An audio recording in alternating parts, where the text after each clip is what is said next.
The clinking of silverware against china plates echoed through the dining room, a stark contrast to the suffocating silence that hung over us. I glanced up from my barely touched roast beef to catch Millie, my mother-in-law, eyeing me with poorly disguised anticipation. "So, Rose," she began, her voice dripping with false sweetness, "have you heard anything about your mother's will yet?" I swallowed hard, fighting the urge to roll my eyes. "No, Millie, the lawyer hasn't contacted me yet." Michael, my husband, cleared his throat. "Mom, maybe we shouldn't." "Nonsense," Daniel, my father-in-law, interjected. "We're family. We should be able to discuss these things openly." I gripped my fork tighter, willing myself to remain calm. "There's nothing to discuss. I don't know anything yet." Millie leaned forward, her eyes gleaming. "But surely, dear, you must have some idea. Your mother was quite successful, wasn't she?"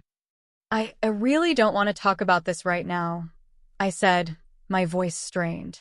Michael reached for my hand under the table, but I pulled away. His silence spoke volumes.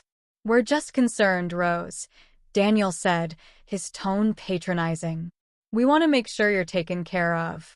I couldn't hold back anymore. "Taken care of, or hoping to be taken care of yourselves?" The room fell silent. Millie's face reddened, while Daniel's mouth opened and closed like a fish out of water. Michael finally spoke up. "Rose, that's not fair. They're just trying to help." I stood abruptly, my chair scraping against the hardwood floor. "Help? Is that what you call this vulture-like behavior?" As I stormed out of the dining room, I heard Millie's shrill voice behind me. "Michael, aren't you going to say something to your wife?" I slammed the bedroom door shut, my heart pounding. How had my life come to this? My mother wasn't even cold in her grave, and already the wolves were circling. My phone buzzed on the nightstand. A text from an unknown number read, "Mrs. Rose Willow, this is Ted, your mother's attorney. We need to talk about the will. It's significant." I stared at the screen, a mix of dread and anticipation washing over me. Whatever came next, I knew one thing for certain. I was on my own. I paced the kitchen, my phone clutched tightly in my hand. Ted's message about the significant inheritance kept replaying in my mind. The sound of the front door opening made me freeze. "Rose?" Michael called out. "Are you okay?" I turned to face him, my jaw clenched. "Am I okay after that ambush at dinner?" "Really, Michael?" He had the decency to look sheepish. "I'm sorry. I should have stopped them." "You're damn right you should have," I snapped. "But instead, you sat there like a coward while your parents treated me like an ATM." Michael's expression hardened. "That's not fair. They're just worried about the future." "Our future or theirs?" I countered. Before he could respond, his phone buzzed. He glanced at it, then quickly shoved it back in his pocket. "Who was that?" I asked, suspicion rising. "No one," he said too quickly. "Look, about the inheritance." "Stop right there." I held up my hand. "I don't want to discuss this with you." Michael's eyes narrowed. "Rose, we're married. What's yours is mine, remember?" The words hit me like a slap. "Is that all you care about? The money?" "Of course not," he backpedaled. "But we need to be practical. Think about what we could do with it." I laughed bitterly. "We? There is no we in this, Michael. It's my mother's money." His phone buzzed again. This time, I was quicker. I snatched it from his pocket before he could stop me. "Rose, don't," he protested, but it was too late. I stared at the screen, my blood running cold. It was a message from Millie. "Did you convince her yet? Remember, we're counting on you, son." I looked up at Michael, tears stinging my eyes. "You're in on this with them, aren't you?" I accused. He reached for me, but I stepped back. "Rose, please let me explain." "Explain what?" I spat. "How you're plotting with your parents to get your hands on my inheritance. How you've betrayed me." As I stormed out of the kitchen, I heard Michael call after me. Rose, wait. We need to talk about this. But I was done talking. As I slammed the bedroom door shut, I realized with startling clarity that I couldn't trust anyone anymore, not even my own husband. The law office felt like a sanctuary as I sat across from Ted, my mother's trusted attorney. His kind eyes offered a stark contrast to the greedy looks I'd been enduring at home. Rose, I know this is a difficult time, Ted began, sliding a folder across the desk. But your mother's estate is substantial. I opened the folder, and my breath caught. The figure staring back at me had more zeros than I'd ever seen in my life. This can't be right, I stammered. Ted nodded solemnly. It is. Your mother was an incredibly savvy businesswoman. She wanted to ensure you and Amanda would be taken care of. As the reality sank in, a mix of grief and gratitude washed over me. Thank you, Ted, for everything. Leaving the office, I felt a strange combination of elation and dread. The inheritance was life-changing, but I knew it would only intensify the vultures circling at home. Sure enough, Michael was waiting when I returned. Well, he asked, barely concealing his eagerness. I hesitated, then made a split-second decision.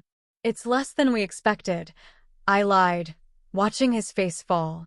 How much less? He pressed.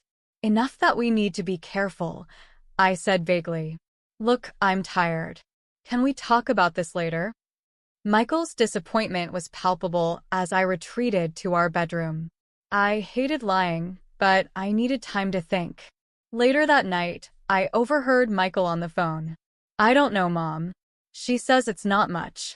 No, I haven't seen the papers. Of course, I'm trying. My heart sank. Even with my lie, they were still plotting. The next morning, Amanda found me in the kitchen, her young face creased with worry. Mom, is everything okay? Dad's been acting weird. I pulled her into a hug, suddenly realizing I had an ally I'd overlooked. Sweetie, there's something I need to tell you. But first, I need you to promise me something. She looked up at me, her eyes wise beyond her years. Anything, Mom. Promise me that no matter what happens, it'll be you and me against the world, okay? Amanda nodded solemnly. Always, Mom. Always. As I held my daughter close, I knew the battle ahead would be fierce. But for the first time in days, I felt a glimmer of hope. I wasn't alone in this fight after all. I couldn't shake the feeling that something was off. Michael had been acting strange all week, disappearing for hours and whispering on the phone. My suspicions reached a boiling point. When I stumbled upon his laptop left open on the kitchen table, my heart raced as I glanced at the screen. There, in black and white, was an email to his boss. I hereby tender my resignation, effective immediately. What are you doing, Michael? His voice made me jump.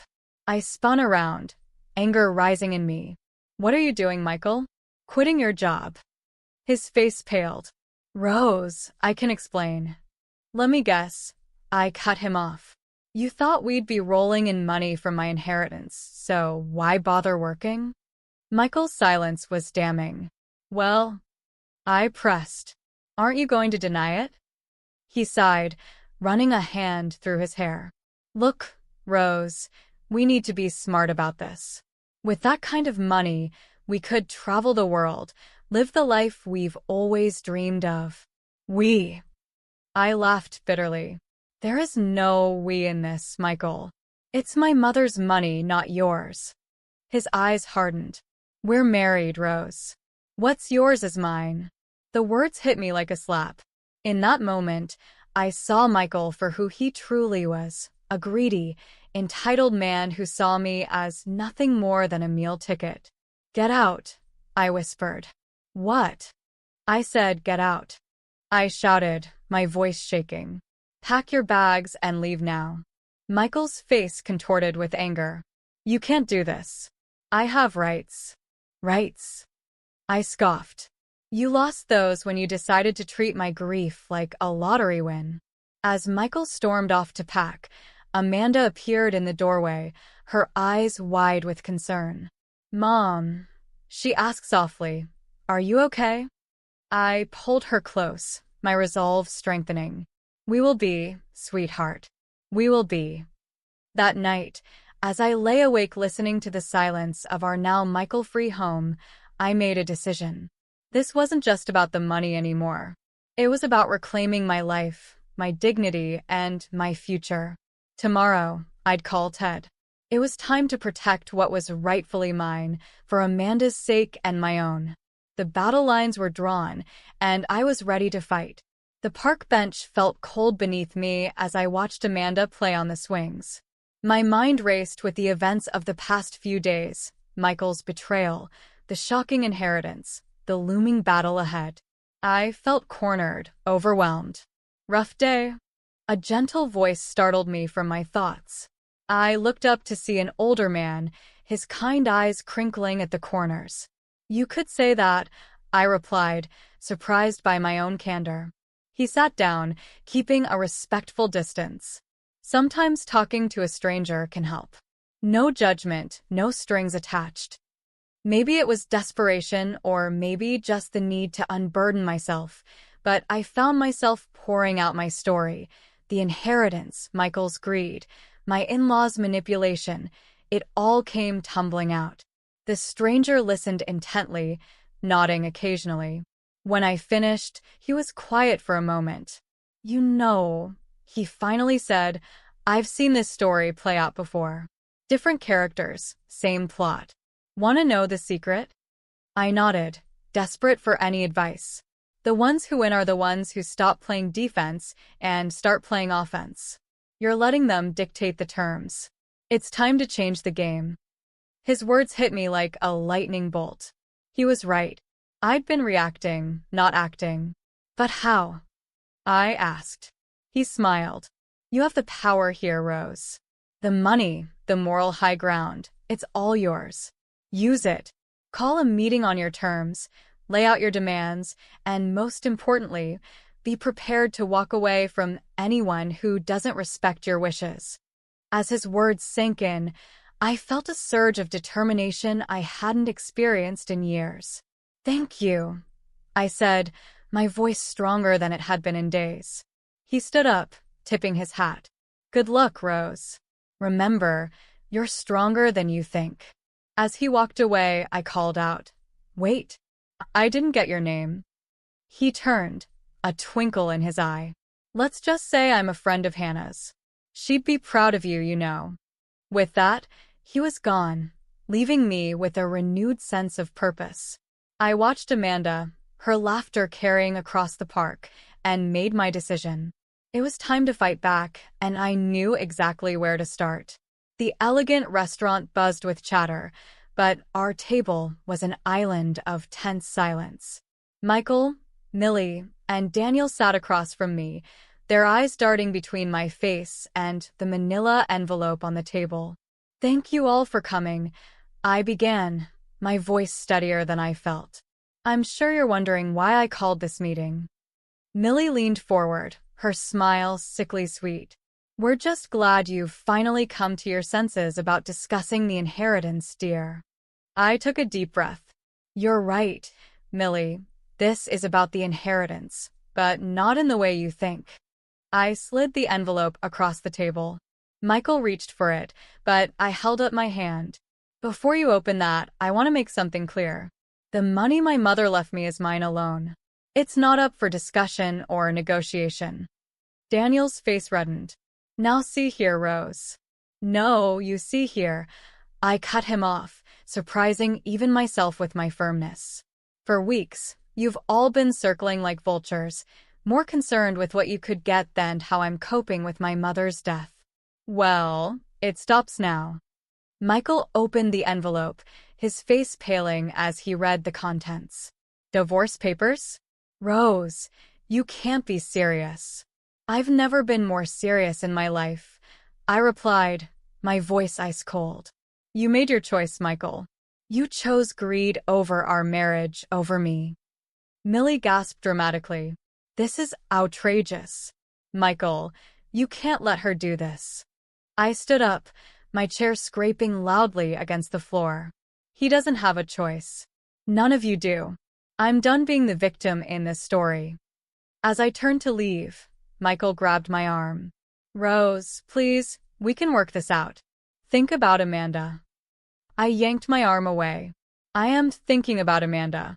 I'm thinking about the example I want to set for her, and it's not this. I walked away, my heart pounding but my resolve stronger than ever. As I reached the restaurant door, I heard Millie's shrill voice. Michael, do something. But there was nothing. He could do nothing.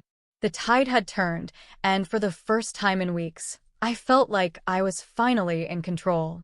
Little did they know, I had one more surprise up my sleeve, and tomorrow, at the reading of the will, they would learn just how badly they underestimated me.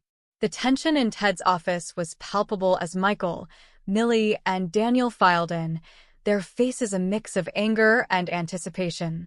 I sat quietly, my heart racing but my resolve firm. Ted cleared his throat. Thank you all for coming. We're here for the official reading of Hannah Willow's will. Millie leaned forward, her eyes gleaming. Finally, we'll know what we're dealing with. I caught Ted's eye, and he gave me a subtle nod. Before we begin, Ted said, I want to clarify something. The entire estate, including all assets and properties, has been left solely to Rose Willow. The room erupted in chaos. Michael jumped to his feet, his face red with rage. That's impossible. We're married. I have rights. Ted held up a hand. Actually, Mr. Willow, you don't. Hannah was very clear in her instructions. The inheritance is Rose's alone, with strict provisions to protect it from any claims by her spouse or extended family. Millie's shrill voice cut through the air. This is outrageous. We'll contest it. You can try, Ted replied calmly, but I assure you it's ironclad. As the reality sank in, I saw the greed and desperation in their eyes. Michael lunged toward me, but before he could reach me, the door burst open. Amanda stood there, her young face set with determination. Leave my mom alone. The room fell silent as Amanda marched to my side, taking my hand. I heard everything, she said, and I'm with my mom all the way. Michael's face crumpled. Amanda, sweetie, you don't understand. I understand perfectly, Amanda interrupted. You only care about the money, not about us. I squeezed Amanda's hand, feeling a surge of pride and strength. It's over, Michael. You, Millie, Daniel, you've shown your true colors, and we want nothing to do with any of you. As we turned to leave, Michael made one last desperate plea. Rose, please, we can work this out. Don't throw away our family. I paused at the door, looking back at the people who had caused me so much pain. Family? You stopped being family the moment you saw me as a meal ticket instead of a grieving daughter. With that, Amanda and I walked out, leaving behind the shocked silence. As we stepped into the sunlight, I felt a weight lift from my shoulders. The battle wasn't over, but for the first time, I knew we would win. The Mediterranean sun warmed my face as I stood on the balcony of our new home, a quaint villa overlooking the Azure Sea. A year had passed since that fateful day in Ted's office, a year of battles fought and won, of healing and new beginnings. Mom, Amanda's voice called from inside. The movers are here with the last boxes. I smiled, remembering the day we decided to leave everything behind and start fresh. It hadn't been easy, but it had been necessary. As I helped Amanda unpack, my mind wandered to the final showdown with Michael and his parents, their desperate attempts to contest the will, the ugly accusations they hurled, the threats they made. All of it had crumbled in the face of the ironclad legal protections my mother had put in place. In the end, Michael signed the divorce papers, his dreams of easy money shattered. Millie and Daniel faded away, their greedy schemes exposed, and their relationship with us irreparably broken. "Mom," Amanda said, pulling me from my thoughts, "are you okay?" I looked at my daughter, her eyes wise beyond her years, and felt a surge of pride and love. "I'm more than okay, sweetheart. I'm free." She hugged me tightly. "We're free," she corrected. As we stood there, surrounded by boxes of our new life, I realized the true value of my mother's inheritance. It wasn't just the money, it was the strength she had instilled in me, the courage to stand up for myself and for Amanda. Later that evening, as we sat on the beach watching the sunset, I felt a peace I hadn't known in years. The wounds of betrayal were healing, replaced by the joy of our new adventure. "What do you think Grandma Hannah would say if she could see us now?" Amanda asked, her toes digging into the sand. I smiled, remembering the strong, vibrant woman who had raised me. "I think she'd say we're exactly where we're supposed to be." As the last rays of sunlight dipped below the horizon, I knew in my heart that this was true. We had weathered the storm of greed and betrayal and emerged stronger, wiser, and more united than ever. This was our new beginning, our chance to write our own story. And as I looked at Amanda, her face glowing in the twilight, I knew that whatever challenges lay ahead, we would face them together, just the two of us,